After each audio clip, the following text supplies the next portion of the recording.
Assalamualaikum warahmatullahi wabarakatuh.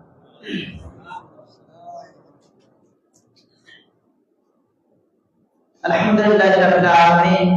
Assalatu wassalamu ala rasulih Muhammad wa alihi wa sahbihi ajma'in, amma ba'd. A'udzu billahi samil alim minasy syaithanir rajim. Bismillahirrahmanirrahim. Wal 'asr innal insana lafi khusr illal ladzina amanu wa 'amilus solihati wa tawassaw bil haqqi wa tawassaw bis sabr.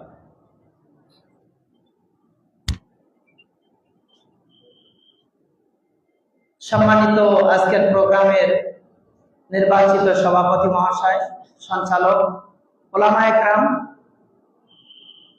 এবং আমার সামনে বসে থাকা বিভিন্ন জামাতের দিন দরদি ইসলাম প্রিয় ভাইয়েরা, আমি অনেকে চিনতে পারছি, আমার ছোটবেলার বন্ধু কয়েকজনকে আমি সামনে দেখতেও পাচ্ছি, বা অনেককে হয়তো চিনি না। আজকে অনেক বড় বড় ওলামা কেরামরা আছেন। আমি কিছু অভিজ্ঞতার কথা আপনাদেরকে বলবো আর প্রয়োজনীয়তাটা বলবো। আজকে আর গা গরম করার কথা বলবো না ইনশাআল্লাহ। তো একটু বোঝার চেষ্টা করবেন, তাতে আশা করছি যে আমরা উপকৃত হতে পারবো, প্রয়োজনীয়তাটা বুঝতে পারবো। এরকম প্রোগ্রামে আমি নিজেও চাই যে আমি উপস্থিত হয়ে কিছু শিখি, কিছু জানি। তো আলহামদুলিল্লাহ, সেখানে এসে যখন আমাকে দুটো কথা বলার সুযোগ হয়েছে বা শায়েখ সুযোগ করে দিয়েছেন, আমি শায়েখের কৃতজ্ঞতা প্রকাশ করছি এবং আপনাদেরকেও যেন সামান্য উপকার পৌঁছে এরকম একটি চেষ্টা করছি ইনশাআল্লাহ।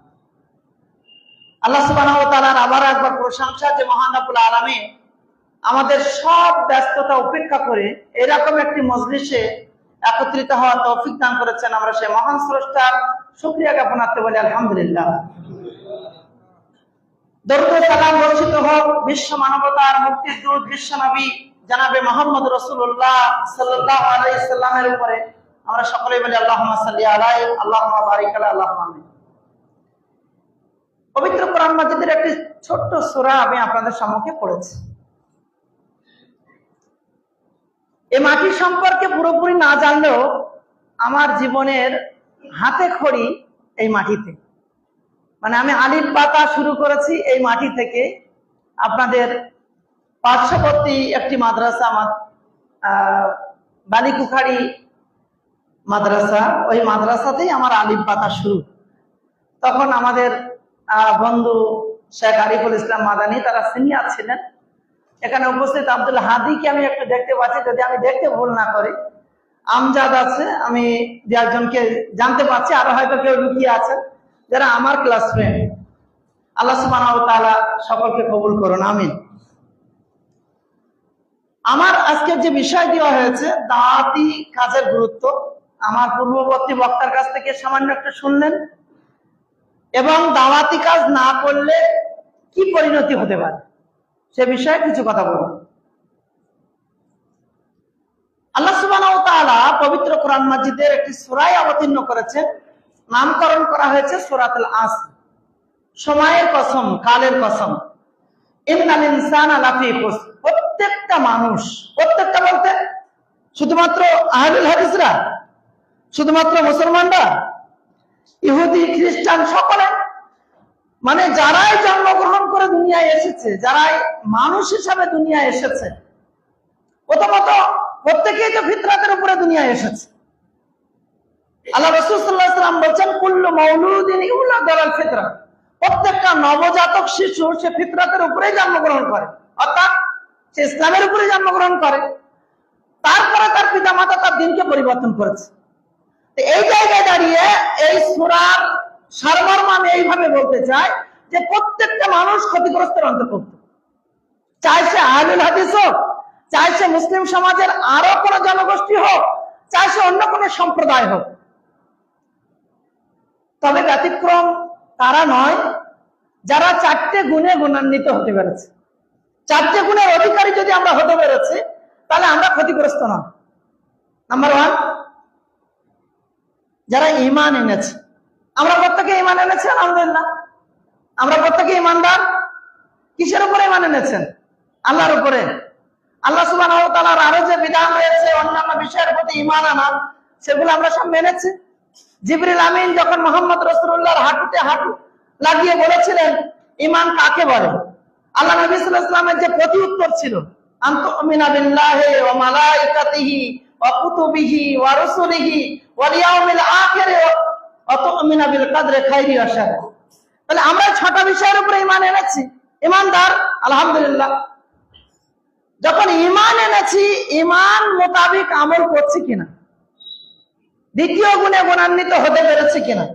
আমার ঈমান আনার সাথে সাথে আমি উদাসীন নই তো, আমি সেই রাস্তা থেকে সরে গিয়ে অন্য কোনো ভ্রষ্টতার পথকে এখতিয়ার করিনি তো। আমাকে দেখতে হবে সেই ঈমান মোতাবেক আমি আমল করছি কিনা। তৃতীয় নম্বর, ওয়াতাওয়াসাউ বিল হক। হক, পরস্পরকে হকের দাওয়াত দিতে হবে, পরস্পরের কাছে হককে পৌঁছাতে হবে। যেটার উপরে ঈমান এনেছি, আমি নিজে আমল করছি, সেটা আবার মানুষের কাছে পৌঁছাতে হবে। আমরা সবাই এটা করছি আলহামদুলিল্লাহ। যখন মুহাম্মদ রাসূলুল্লাহ সাল্লাল্লাহু আলাইহি ওয়াসাল্লামের বিষয়ে বলা হচ্ছে বাল্লিগ মা উনজিলা ইলাইকা মির রাব্বিক, হে নবী আপনার প্রভুর পক্ষ থেকে আপনার উপরে যা কিছু অবতীর্ণ করা হয়েছে আপনি সেটা পৌঁছে দিন। যদি আপনি না পৌঁছান তাহলে এটাই প্রমাণিত হবে ফামা বাল্লাগতা রিসালাতাহু, আপনি আপনার রিসালাতের দায়িত্ব পরিপূর্ণ করেন। তাহলে আল্লাহ নবীকে বলছেন যা কিছু আপনার প্রভুর পক্ষ থেকে আপনার উপরে অবতীর্ণ করা হয়েছে আপনি সেটা পৌঁছে দিন। আপনাদের কাছে জিজ্ঞাসা, আল্লাহর নবী কি পৌঁছেছেন? তার রিসালাতের দায়িত্ব তিনি পালন করেছেন? আপনাদের কি সবাই একথা মেনে নিচ্ছেন একবারকে? তারপরে রইল সাহাবা কেরামদের পর্ব। সাহাবা কেরামরা নবী মুহাম্মদ রাসূলুল্লাহ সাল্লাল্লাহু আলাইহি সাল্লামের নির্দেশনা তাদের কাছে শোনো। আজকে তোমরা যারা এখানে উপস্থিত আছো, তোমরা অনুপস্থিত ব্যক্তিদের কাছে এটা পৌঁছাবে। আপনাদের কাছে জিজ্ঞাসা যে সাহাবা কেরামরা কে দায়িত্ব পালন করেছিলেন? আজকের দিনে যদি দেখেন মদিনার বুকে খুব বেশি হলে ইতিহাস থেকে পাওয়া যাচ্ছে যে 10,000 সাহাবীর কবর বিদ্যমান। বাকি সাহাবীরা তাহলে কোথায় গিয়েছিলেন? আল্লাহ নবী সাল্লাল্লাহু আলাইহি ওয়াসাল্লামের স্পষ্ট বর্ণনা, লাইসা শাইউন মুকাররিবুকুম ইলাল জান্নাহ ওয়া ইবাইদুকুম আলান নার ইল্লা মারতুকুম বি। ছোট থেকে ছোট বিষয় যা তোমাদের জান্নাতের নিকটবর্তী করে দেবে, জাহান্নাম থেকে দূরে রাখবে, আমি মুহাম্মদ সাল্লাল্লাহু আলাইহি ওয়াসাল্লাম সব পৌঁছে দিয়েছি, সব বলে দিয়েছি। তাহলে আল্লাহর নবী বলে দিয়েছেন, সাহাবা কেরামরা সেই দায়িত্ব পরিপূর্ণ করেছেন। এরপরে কি আমাদের কোনো দায়িত্ব নেই? আল্লাহ সুবহানাহু ওয়া তাআলা আমাদের উপরে দায়িত্ব আরোপ করে বলছেন বাল্লিগু মা উনজিলা ইলাইকুম মির রাব্বিকুম, তোমরা পৌঁছাও যা কিছু তোমাদের প্রভুর পক্ষ থেকে তোমাদের কাছে পৌঁছানো হয়েছে। আল্লাহ নবী যেটা পৌঁছেছেন সেটা আবার আমাদেরকে পৌঁছাতে হবে। যদি আমরা না পৌঁছে থাকি তাহলে আমরা আমাদের দায়িত্ব পরিপূর্ণ করলাম। আলা কুল্লুকুম রাইন ওয়া কুল্লুকুম মাসউলুন আন রাইয়াতি, তোমাদের প্রত্যেকেই দায়িত্বশীল আর প্রত্যেককে তার দায়িত্বের ব্যাপারে জিজ্ঞাসিত হতে হবে। শেখ আরিফুল ইসলাম মাদানী যদি হুগলি জেলা জমিয়তের দায়িত্বশীল হয়, আমি হয়তো হুগলি জেলা জমিয়তের দায়িত্বশীল নই, আমি তো কমসে কম আমার পরিবারের দায়িত্বশীল, আমি তো আমার স্ত্রীর দায়িত্বশীল, আমি তো আমার সংসারের দায়িত্বশীল, আমি তো আমার পরিবারে আরো যে কর্মীরা রয়েছে তাদের দায়িত্বশীল। তাদের ব্যাপারে আমি কি মুহাসাবা করেছি, তাদেরকে নিয়ে আমি কি চিন্তন করেছি, তাদের কাছে ইসলামের সঠিক বাণী পৌঁছানোর জন্য আমি কি প্রচেষ্টা করেছি, এ ব্যাপারেও কিন্তু আমাকে জিজ্ঞাসিত হতে হবে। নরেন্দ্র দামোদর দাস মোদী যদি ভারতবর্ষের প্রধানমন্ত্রী হয়, তাকে ভারতবর্ষের ব্যাপারে জিজ্ঞাসিত হতে হবে, আমাকে ভারতবর্ষের ব্যাপারে জিজ্ঞাসিত হতে হবে। আর মাঝে মাঝে কিছু কর্মীরা রয়েছে কলম পত্রিকার পাতা দেখে সৌদি আরবের উপরে এটা করছে কেন, ওটা হয় কেন, এটা গাজা এখানে এ হলো কেন, ইরাকে এটা হলো কেন, এই যুদ্ধ করলো না কেন, ওখানে সিনেমা হল করলো কেন, ওখানে এটা হলো কেন, হাজার প্রশ্ন আমাদের কাছে। ওই দায়িত্ব আমার না, আমাকে ওই ব্যাপারে জিজ্ঞাসিত হতে হবে না। কিন্তু আমি আমার পরিবারের ব্যাপারে কি দায়িত্ব পালন করেছি, ইসলামের সঠিক বিধিবিধানকে পৌঁছে দেওয়ার ক্ষেত্রে আমি আমার দায়িত্ব কি পালন করেছি, এ ব্যাপারে কিন্তু আমি নাজাত পাবো না, আমি ছাড়পত্র পাবো না। তাই আমি আপনাদের কাছে বিনীতভাবে অনুরোধ করি, বিষয়টি আমাদেরকে আরো গভীর ভাবে বুঝতে হবে। যদি গভীর ভাবে না বুঝি তাহলে এটা হেলাই খেলাই ছেড়ে দিলে কিন্তু এ ব্যাপারে আমি উদাসীন হয়ে মরবো, আর আমার কিন্তু দুনিয়ার শাস্তি না পেলেও আখিরাতে কিন্তু ভয়াবহ শাস্তির সম্মুখীন হতে হবে। আল্লাহ আমাদের সকলকে তৌফিক দান করুন, আমরা যেন সঠিকটা বুঝে মানুষের কাছে এটা পৌঁছানো ব্যবস্থা করতে পারি। আল্লাহ তৌফিক দান করেন, আমিন। তৃতীয় নম্বর গুণে গুণান্বিত হওয়ার বড় মাধ্যম পরস্পরের কাছে হককে পৌঁছাতে হবে। যেটার উপরে ঈমান এনেছি, নিজে আমল করেছি, সেই সঠিক বার্তাটা মানুষের কাছে পৌঁছাতে হবে। চতুর্থ নম্বর হলো পরস্পরকে ধৈর্য ধারণ করার জন্য উদ্বুদ্ধ করতে হবে, ধৈর্য ধারণ করতে হবে। একটা বিষয় মাথায় আসছে না, ঈমান আনার সঙ্গে আমলের একটা সম্পর্ক আছে।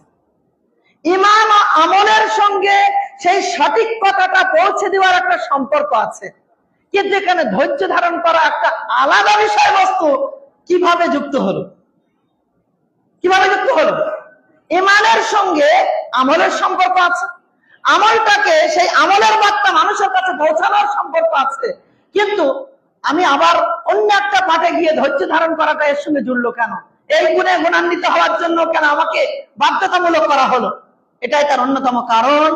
যখনই মানুষের কাছে হকটা পৌঁছাবেন, যখনই মানুষের কাছে সঠিক বার্তা পৌঁছাবেন, যখনই মানুষকে অন্যায় থেকে রোকার চেষ্টা করবেন, যখনই মানুষকে হেদায়েতের কথা বলবেন, তখনই মানুষ আপনার বিরোধী হয়ে যাবে, তখনই মানুষ আপনার বিপক্ষে কথা বলবে, তখনই মানুষ আপনার পিছনে যত ষড়যন্ত্রের রাস্তা রয়েছে সবটা এখতিয়ার করবে। আর যখনই এমনটা হবে, তখনই আপনি ধৈর্য ধারণ করে ময়দানে অটল থাকবেন। এমনটা যেন না হয় যে আপনি রাস্তা ছেড়ে দিয়ে বলছেন নিজের খাবো, নিজের পরবো, পরের মোষ কেন থাকবো। এটাই তো মনে হয় না? এটাই তো মনে করেন। বলতে গেলে পাও ঝগড়া হয়, আমরা আমাদের পরিভাষায় বলি, কথা বললে পাও ঝগড়া হবে, আমি নিজের খেয়ে পরের মোষ কেন ছাড়াবো? না, ওটা হবে না। আপনাকে হাজার বাধ্যবাধকতার সম্মুখীন হলেও আপনাকে সেই কাজের উপরে অটুট থাকতে হবে, ধৈর্য ধারণ করতে হবে। আল্লাহ সুবহানাহু ওয়া তাআলা আমাদের প্রত্যেককে কবুল করুন। আল্লাহ সুবহানাহু ওয়া তাআলা তার বান্দাদেরকে কত ভালোবাসেন। তিনি সৃষ্টি করেছেন, নির্ধারিত বিষয়বস্তু তিনি সব স্ট্রাকচার সামনে দিয়ে দিয়েছেন। দেখো, আমি তোমাদের সৃষ্টি এমনি এমনি করিনি, আমি তোমাদের সৃষ্টি করেছি ইল্লা লিয়াবুদুন, ইবাদত করার জন্য, তাওহীদ বাস্তবায়ন করার জন্য। এই কথা বলার পরে আল্লাহ তার বান্দাদেরকে এমনি ভাবে ছেড়ে দেননি। আল্লাহ সুবহানাহু ওয়া তাআলা বলছেন পরবর্তী প্রজন্মকে উদ্বুদ্ধ করতে, শোনো, ওয়ালাকাদ বাআসনা ফি কুল্লি উম্মাতিন রাসূলা। আল্লাহ সুবহানাহু ওয়া তাআলা প্রত্যেকটা গোত্রে, প্রত্যেকটা উম্মতের মধ্যে রাসূল প্রেরণ করেছেন এই দায়িত্ব দিয়ে, এই নির্দেশনা দিয়ে যে আল্লাহর ইবাদত করবে আর আল্লাহ বিরোধী যত কর্মকাণ্ড রয়েছে তার থেকে মানুষকে পরহেজ করতে বলবে, দূরে থাকতে বলবে। তাহলে আল্লাহ সুবহানাহু ওয়া তাআলা তার বান্দাকে কত ভালোবাসেন যে তার বান্দারা যাতে ভ্রষ্ট না হয়ে যায়, তাই তো যুগে যুগে কালে কালে নবী এবং রাসূলকে প্রেরণ করেছেন, যাতে করে তারা হিদায়াতের উপরে অটল থাকতে পারে, যাতে করে তারা সঠিক দিনের উপরে অটল থাকতে পারে, যাতে করে তারা সঠিক রাস্তা থেকে ভ্রষ্ট না হয়ে জান্নাতে যেতে পারে, যে জান্নাত থেকে তারা এসেছিল সেই জান্নাতে ফিরে যেতে পারে, এই লক্ষ্যে স্থির থাকতে পারে। তাই আল্লাহ সুবহানাহু ওয়া তাআলা তাদের জন্য বিশেষ ব্যবস্থাপনা করেছেন। আল্লাহ আমাদেরকে, আমাদের সকলকে সেই দিনের উপরে অটল থাকার তৌফিক দান করুন, আমিন। সম্মানিত উপস্থিতি, আমরা নিজেরা বলছি আমরা মানব জাতি, আমরা জাতি শ্রেষ্ঠ। আল্লাহ সুবহানাহু ওয়া তাআলা বলছেন কুনতুম খায়রা উম্মাতিন উখরিজাত লিন-নাস। আল্লাহ সুবহানাহু ওয়া তাআলা মানব জাতিকে যে শ্রেষ্ঠত্ব দিয়েছেন তার অন্যতম কারণ যে তারা ভালো কাজের আদেশ করে, মন্দ কাজ থেকে মানুষকে নিষেধ করে। তারা ভালো কাজের জন্য মানুষকে বলে, মন্দ কাজ থেকে মানুষকে নিষেধ করে। তাই তো আল্লাহ সুবহানাহু ওয়া তাআলা এই জাতিকে শ্রেষ্ঠত্ব দিয়েছেন। আমরা তো ভালো কাজের আদেশ যদি করতাম, নবী মুহাম্মদ রাসূলুল্লাহ যদি মক্কাবাসীকে শুধু এই কথা বলতেন যে ঠিক আছে, তোমাদের ওই পাপাচারের কথা আমি বলবো না, তোমরা একত্ববাদের কাছে এসো, বহুত্ববাদকে ছেড়ে দাও, এ কথা আমি বলবো না, কোনদিন নবীকে তাদের দুশমন হতে হতো না, নবী কোনদিন তাদের দুশমন হতেন না। তাহলে একদিকে ভালো কাজের আদেশ করা, অন্যদিকে মন্দ কাজ থেকে নিষেধ করা। ভালো কাজের আদেশ করাটা অনেক সহজ, কিন্তু মন্দ কাজ থেকে নিষেধ করাটা অনেক কঠিন। মন্দ কাজের নিষেধই যখন করতে যাবেন, আল্লাহ সুবহানাহু ওয়া তাআলা প্রদত্ত ওহী যখন মানুষের কাছে পৌঁছাতে যাবেন, তখনই আপনার উপরে চলবে অত্যাচারের স্টিমরোলার। আল্লাহ নবী মুহাম্মদ রাসূলুল্লাহ সাল্লাল্লাহু আলাইহি সাল্লামকে যখন খাদিজা রাদিয়াল্লাহু আনহা নিয়ে গেলেন ওয়ারকা বিন নাওফালের কাছে, তখন বলছেন আমি সারমর্ম যেটা বুঝেছি, তোমার কাছে যে এসেছে, তোমার কাছে যিনি এসেছেন, এটা যার কাছে ইতিপূর্বে এসেছে লোকটা দুশমন হয়েছে, তোমার পরিবার যখন তোমাকে ঘর থেকে বের করবে, তোমার পরিবার যখন তোমাকে ঘর থেকে বের করবে, আমি যদি থাকতাম তাহলে আমি তোমার সহযোগিতা করতাম। নবীর কাছে এটা কিন্তু আশ্চর্যজনক মনে হয়েছিল, আমার পরিবার আমাকে আমার ঘর থেকে বের করবে? যারা আমাকে আলামিন বলে জেনেছে, যারা আমাকে আমানতদার বলে আমার কাছে সবকিছু জমা রেখেছে, তারা আমাকে আমার ঘর থেকে বের করবে? বলছেন না, এটা যার উপরে অবতীর্ণ হয়েছে তারই দুশ্মন হয়ে গিয়েছে মানুষ। পরিণামটা আমরা দেখেছি, যে মোহাম্মদ রাসূলুল্লাহ সাল্লাল্লাহু আলাইহি ওয়াসাল্লামের উপরে কি পরিমাণ অত্যাচার রাত চলেছিল। আমরা এর থেকে কেউ কিন্তু অবগত নয়, এরকম কেউ নেই। আমরা প্রত্যেকটা আহলুল হাদিসের ব্যাপারে অবগত। তা আমরা আপনাদেরকে অবগত করছি এই মর্মে যে আমরা প্রত্যেকটা ভালো কাজের আদেশ মানুষকে দেব, মন্দ কাজ থেকে মানুষকে নিষেধ করব। আল্লাহ রাসূল সাল্লাল্লাহু আলাইহি ওয়াসাল্লামের একটি হাদিস, মান রাআ মিনকুম মুনকারান ফালিয়ুগাইয়ির বিয়াদিহি, যখন কোন অন্যায় কাজ দেখবে তখন তোমরা হাত দিয়ে সেটা প্রতিহত করবে। যদি ক্ষমতা না থাকে তাহলে মুখ দিয়ে প্রতিবাদ করবে, যদি সে ক্ষমতা না থাকে তাহলে অন্তরে ঘৃণা করবে। এখানে উপস্থিত জনগণের 99% এটাকে গ্রহণ করেছে একেবারে আউয়ালান, প্রথম ওয়াক্তে আমি অন্তর থেকে ঘৃণা করলাম। হাত দিয়ে বাধা দেওয়ার জায়গায় যাব না, কারণ আবার ফিতনা হবে। প্রতিবাদ করতে গিয়ে কেন ওর আমি দুশ্মন হয়ে যাব? একেবারে প্রথম ফুরসতে আমি তো হয়ে গেলাম কি অন্তরে ঘৃণা করেছে। গাইয়ারা ইউগাইয়িরু শব্দের শাব্দিক অর্থ কি? ডাইরেক্টলি অন্তরে ঘৃণা করা। গাইয়ারা ইউগাইয়িরু শব্দের অর্থ হলো পরিপূর্ণ পরিবর্তন করা, হাত দিয়ে পরিবর্তন করার পূর্ণ প্রচেষ্টা করেছেন। যদি না হয়েছে তখন বিরাট ফিতনার সম্মুখীন হওয়ার ভয় হয়েছে বা আরো কিছু ভয়ঙ্কর বিষয় এসেছে, তখন আপনি মুখ দিয়ে প্রতিবাদ করবেন। আপনি হাত দিয়েও করলেন না, মুখ দিয়েও প্রতিবাদ করলেন না, ডিরেক্টলি অন্তর দিয়ে ঘৃণা করলেন। এটা ঈমানের বৈশিষ্ট্য বলে আমি মনে করি না, আর আপনি আপনার দায়িত্ব পরিপূর্ণ করেছেন বলে আমি মনে করি না। এ ব্যাপারে আপনাকে আরো সজাগ হতে হবে। আল্লাহ সুবহানাহু ওয়া তাআলা আমাদেরকে আরো বেশি সজাগ হওয়ার তৌফিক দান করুন। এগুলো ছিল শুধুমাত্র গুরুত্ব। এই বিষয়ে একটা মাত্র কথা বলবো। আমরা অনেকেই মনে করি যে বলছি তো, কিন্তু লোক তো কথা শোনে না, বলেন। কিন্তু ইমাম সাহেবরা রাগ করবেন না, আপনাদের নিয়ে আমাদের সংসার। আপনি যেমন একজন ইমাম সাহেব, আমি একজন ইমাম সাহেব, মানে ইমাম মসজিদে নামাজ না পড়লেও মানে আপনার সহকর্মী আমি। অনেক মসজিদে আমরা দাওয়াতি কাজ করতে গিয়েও এটা দেখি, সেখানে বলে করছি তো, জুমার খুতবা দিচ্ছি, আবার মাঝে মাঝে এই প্রোগ্রামে যাচ্ছি, আর কত করব। আর এসব বলেও এদের লাভ হবে না। এদেরকে বলছি, এরা শোনে না। শোনে কি শোনে না এই দায়িত্বটা তো আপনার নয়। আপনি হাজার বলেও তো হিদায়াত দিতে পারবেন না। হিদায়াতের মালিক কে? হিদায়াত কে দেবেন? আল্লাহ দেবেন। তাহলে আপনি আপনার দায়িত্বটুকু পূর্ণ করুন, বাকি তার উপরে ছেড়ে দিন। নবী মুহাম্মদ রাসূলুল্লাহ সাল্লাল্লাহু আলাইহি সাল্লামের সবকিছু বক্তব্যের মধ্যে একটা থিম ছিল, এক আল্লাহর দিকে ফিরে আসে। সব বক্তব্য শেষ একটা কথা, যে আল্লাহ এক, আল্লাহকে মেনে নাও, এক আল্লাহর কাছে ফিরে এসো, বহুত্ববাদকে ছেড়ে দাও। এ গল্প না করে আল্লাহ নবী ছাড়তেন না খাও। তা আল্লাহ নবী সাল্লাল্লাহু আলাইহি সাল্লাম আবু জাহেলকে বরাবর দাওয়াত দিয়েছেন, আবু লাহাবকে দাওয়াত দিয়েছেন, হামজাকে দাওয়াত দিয়েছেন, অন্যান্য সাহাবীদেরকে দাওয়াত দিয়েছেন। তবেই তো তার ফলাফল একটা বিরাট রূপ আমরা দেখতে পেয়েছি। মক্কার সেই সামান্য গরিবানা ইসলাম, তার থেকে তো মদিনার এই বিরাট ইসলাম, পরবর্তীতে আল্লাহ সুবহানাহু ওয়া তাআলার পক্ষ থেকে বিজয়, মক্কা বিজয়, এটা তো এমনি এমনি হয়নি। এর জন্য তো অনেক পরিশ্রম করতে হয়েছে। আপনারা যারা বলেন যে দাওয়াত দিই কিন্তু কবুল হয় না, তাদের জন্য শুধু একটা উদাহরণ। আল্লাহ নবী একদিন আবু জাহেলকে বলছেন, আবু জাহেল, এক আল্লাহর কাছে ফিরে এসো, এক আল্লাহর কথা মেনে নাও, একত্ববাদকে গ্রহণ করো। আবু জাহেলের এই প্রতিদিন শোনা কথাটা ভালো লাগে না। তো একদিন আল্লাহ নবী দাওয়াত দেওয়ার সাথে সাথে নবীকে একলা পেয়েছেন, এক পাথর উঠিয়ে নবীকে মেরে দিয়েছে। আল্লাহ নবীর দেহ দিয়ে রক্ত ঝরছে।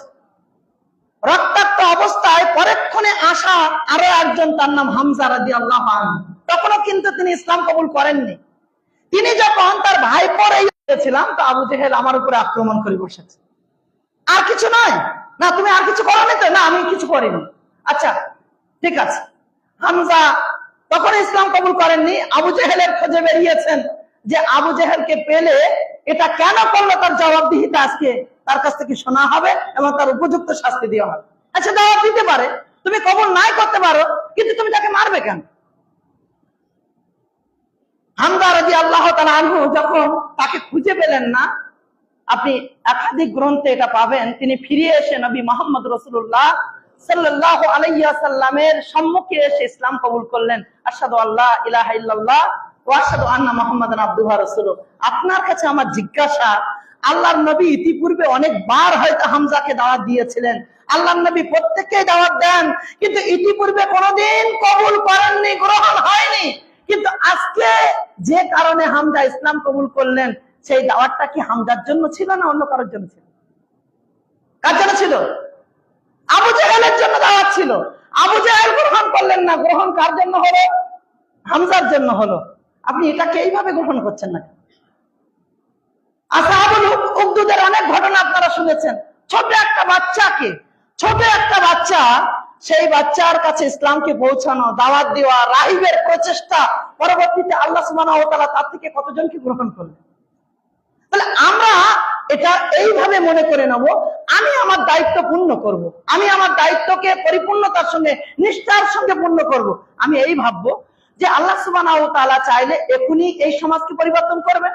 আর তা যদি না হয়, আমি বিশ্বাস করব আল্লাহ সুবহানাহু ওয়া তাআলা আমার এই দাওয়াতের মাধ্যমে আগামী প্রজন্মকে হিদায়াত দেবেন।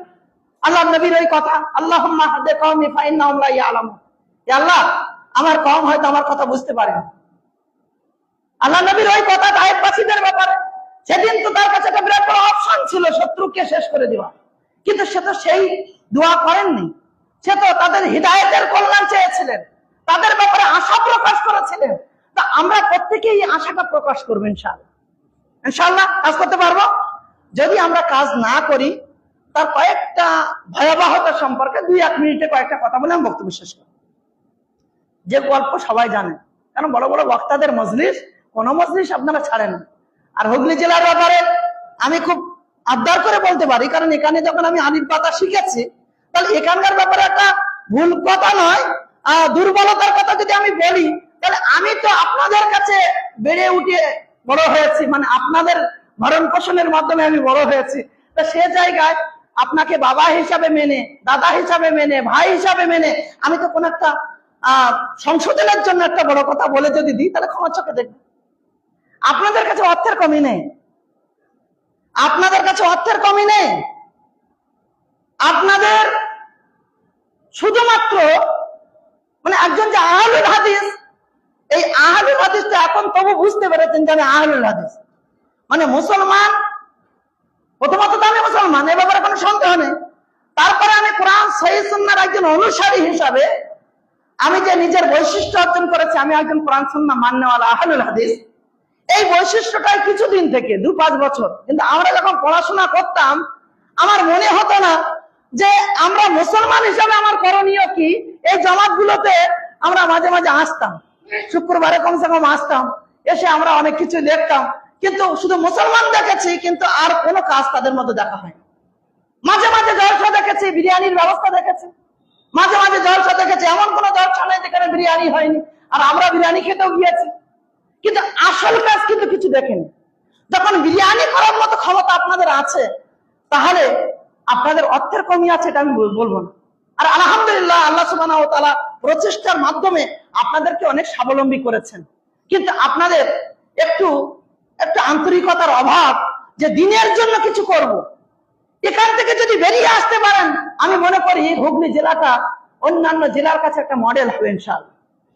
ইনশাআল্লাহ দক্ষিণ 24 পরগনা বলেন, উত্তর 24 পরগনা বলেন, যে সমস্ত জেলায় আমরা দৌড়াদৌড়ি করছি, সে জেলাগুলো অনেক গরিবই আছে, কিন্তু আপনাদের জেলাতে আলহামদুলিল্লাহ আল্লাহ অনেক স্বাবলম্বী করেছেন।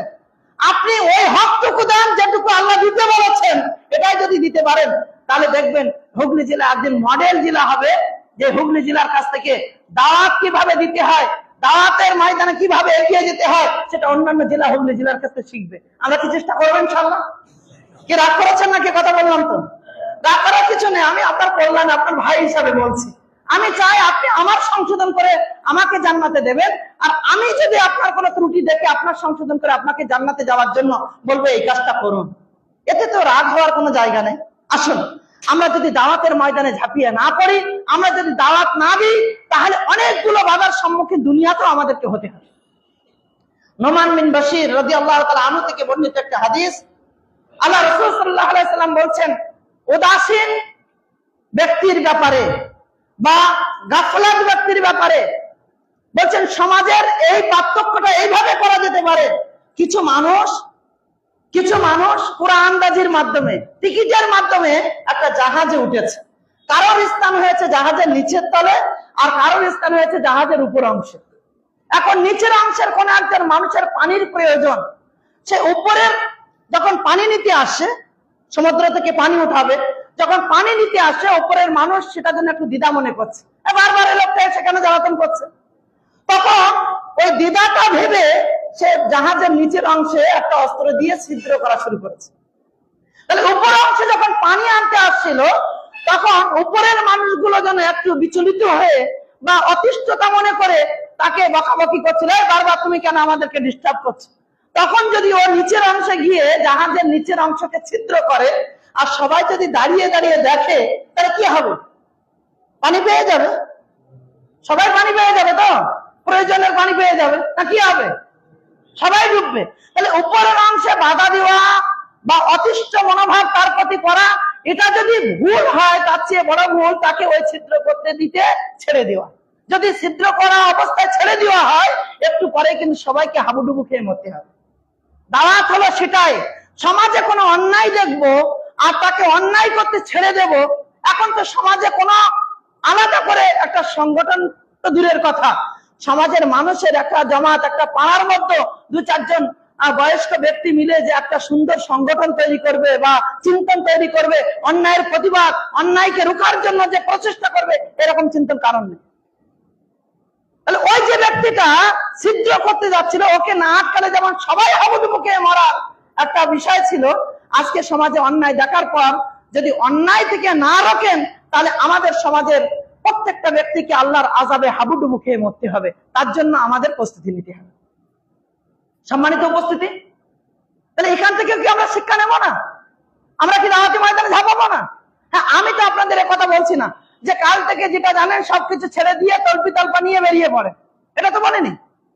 নবী মুহাম্মদ রাসূলুল্লাহ সাল্লাল্লাহু আলাইহি সাল্লামের পথ পদ্ধতি অনুযায়ী যারা দাওয়াতি কাজ করছে তাদের সহযোগিতা করেন, তাদের সঙ্গী হন, তাদেরকে সাপোর্ট করেন, যতটুকু পারেন তাদেরকে সাথে নিয়ে, মানে কাঁধে কাঁধ মিলিয়ে তাদের উৎসাহিত করেন। বা আপনিও যদি কিছু শিখেছেন, তাহলে আপনিও সেটা পৌঁছানোর ব্যবস্থা করেন। আল্লাহ সুবহানাহু ওয়া তাআলা আমাদের প্রত্যেককে তৌফিক দান করুন, আমিন।